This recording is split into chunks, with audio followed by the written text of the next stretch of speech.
नमस्कार दोस्तों, मैं doctor Arpit Chopra Jain, MD homeopathy and director of Arogya super speciality modern homeopathy clinic Indore and working as critical and surgical disease specialist as a modern homeopath. दोस्तों, आज हम बात करने जा रहे हैं एक और रेयर बीमारी जो कि न्यूरोलॉजिकल भी है और थोड़ा साइकोलॉजिकल भी हो सकती है या साइकेट्री भी हम इसको ग्रेड में माना जा सकता है। Torrid syndrome. टॉरेट सिंड्रोम एक ऐसी बीमारी जिसमें हम कह सकते हैं कि किसी भी कारण से, चाहे वो बैक्टीरियल इन्फेक्शन हो, न्यूरोलॉजिकल एबनॉर्मलिटी के कारण हो, न्यूरोपैरासिम्पैथिक सिस्टम की कोई कमजोरी हो या जेनेटिक फैक्टर्स की कोई प्रॉब्लम के कारण, किसी भी कारण से हमारा नर्वस सिस्टम अगर वीक डाउन होने के कारण, अगर जो बॉडी का जो कंट्रोल है अगर वो ख़त्म होने लगे और जो हमारी मसल्स का मूवमेंट है या कोई भी काम करने की जो प्रवृत्ति है वो बार बार अगर हम रिपीटेड एक्शन में लेने लगे, जैसे कि हम ओसीडी में देखते हैं कि अगर पेशेंट हाथ धोता है तो बार बार वो ओसीडी के पेशेंट बार बार उसको कंटिन्यू मोड में रखते हैं। पर टॉरेट सिंड्रोम में हम बात करें तो वो फिजिकल एक्टिविटी में भी नज़र आता है, जैसे कि वो आँखों को अगर ब्लिंक करता है तो बार बार ब्लिंक करता है, आई का रोलिंग करता है तो बार बार कर रहा है, कोई जर्किंग हो रहा है, हाथ वो बार बार ऐसा हिला रहा है जिससे वो जर्किंग मूवमेंट उसकी दिखने में आती है, ट्विचिंग करता है, कुछ ऐसे ऐसे कुछ इस तरीके से। ये बेसिक जो सिम्टम है जो कई बार हम पेशेंट्स को देखते हैं, जो कई बार दिखने में तो नॉर्मल लगते हैं, बट या फिर कभी जंप कर रहा है, बार बार कूद रहा है, वो रेस्टलेस हो रहा है। फिजिकल तो रेस्टलेस दिखता ही है, मेंटली भी रेस्टलेस रहता है। तो पेशेंट एक तरीके से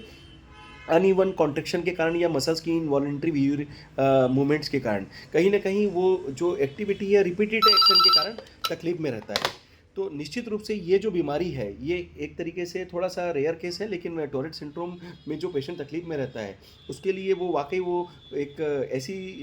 मनो स्थिति में रहता है कि ना तो पूरी तरीके से फिजिकली वो अपने आप को पूरी तरीके से कंफर्टेबल मानता है। अगर उसको बाथरूम की या यूरिन की फ्रिक्वेंसी है तो वो भी बार बार हो रही है, अगर उसको मोशन के लिए फ्रिक्वेंसी बन रही है हो सकता है वो भी बार बार हो रही है, तो वो सामाजिक रूप से भी कहीं ना कहीं डिस्टर्ब हो सकता है और उसके कारण वो साइकोलॉजिकली मेंटली भी कहीं ना कहीं अपने आप को असहज स्थिति में पाता है। तो पेशेंट की इस स्थिति को अगर हम सुपर स्पेशलिटी मॉडर्नोपैथी कंसेप्ट के माध्यम से अगर हम ट्रीटमेंट के बारे में बात करें, तो चूंकि मॉडर्नोपैथी का जो सुपर स्पेशलिटी कंसेप्ट है वो होम्योपैथी को एडवांसमेंट तरीके से एक तरीके से रिसर्च करके जो एग्रेसिव ट्रीटमेंट का मतलब है कि जैसा ज़रूरत वैसा पावर हम उसको अडॉप्ट करें या उसको प्रोड्यूस करके या उसको मेंटेन करके उस बीमारी की अवस्था के अनुसार पेशेंट को जब देते हैं, तो इसका मुख्य उद्देश्य होता है कि अंदर से नर्वस पैरासिम्पैथिक सिस्टम को ताकत देना। अगर नर्वस पैरासिम्पैथिक सिस्टम अंदर से ताकत आएगा तो आपका मसल्स का या न्यूरोसेंसरी जो मूवमेंट का जो कोऑर्डिनेशन है वो आपका मेंटेन होगा, वो खुद का रिस्पॉन्स मेंटेन होता है और कहीं ना कहीं जो पेशेंट अंदर से ठीक होता है उसका खुद का स्वयं का कंट्रोल बढ़ता है। इसके कारण आप बहुत सारी असहज स्थिति में जाने से बचते हैं और इस बीमारी को बढ़ने से जो रोकते हैं वो आधा काम जो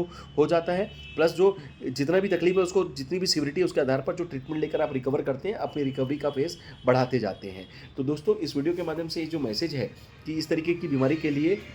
आपको घबराने के बजाय इसका एक सॉल्यूशन निकालना पड़ेगा कि किसी भी तरीके से, जैसे हम अगर हम घर के हिसाब से सोचते हैं कि रेस्ट किया जाए, साइकोलॉजिकल हम अपने आप को मजबूती बनाते हैं, एक तरीके से मेडिटेशन करते हैं, योगा कर सकते हैं, इसी तरीके से कुछ मेडिसिन के फॉर्म में अगर हम बात करें तो सुपर स्पेशलिटी मोनोपैथी का ये जो ट्रीटमेंट है वो ये जो रिसर्च बेस्ड साइंटिफिक जो हमने एविडेंस बेस्ड डेटा जो दिया है बहुत सारे जो 300 बीमारियों पे, जिसमें 3000 से ज़्यादा पेशेंट जो ठीक होकर जिनके बारे में हम बता चुके हैं या उनके बारे में आप जान सकते हैं हमारी वेबसाइट या चैनल के माध्यम से। चूँकि ये रेयर केस है इसलिए आज मेरी जो मन की भावना थी कि मेरी मन की बात है कि मैं आपको शेयर करूं कि इस टाइप के भी पेशेंट के लिए आप मॉडर्नोपैथी सुपर स्पेशलिटी कंसेप्ट का फ़ायदा लेवें। और अगर कोई वाकई कोई पेशेंट अगर कोई असहज स्थिति में दिखता है तो उसके लिए हम उसको समाज में वापस खड़े करने में या मुख्य धारा में लाने के लिए फिजिकली, मेंटली और सोशली वेलबींग देने के लिए सुपर स्पेशलिटी मॉडर्नोपैथी का उपयोग जरूर करें, जो कि WHO की कंप्लीट डेफिनेशन भी मानी जाती है कि फिजिकल, मेंटल और सोशल वेलबींग। तो दोस्तों, इसी उम्मीद से इस तरीके के किसी पेशेंट के लिए अगर मॉडर्नोपैथी का अगर फ़ायदा लिया जाए तो आप इसको जरूर ज़्यादा से ज़्यादा लोगों को बताएं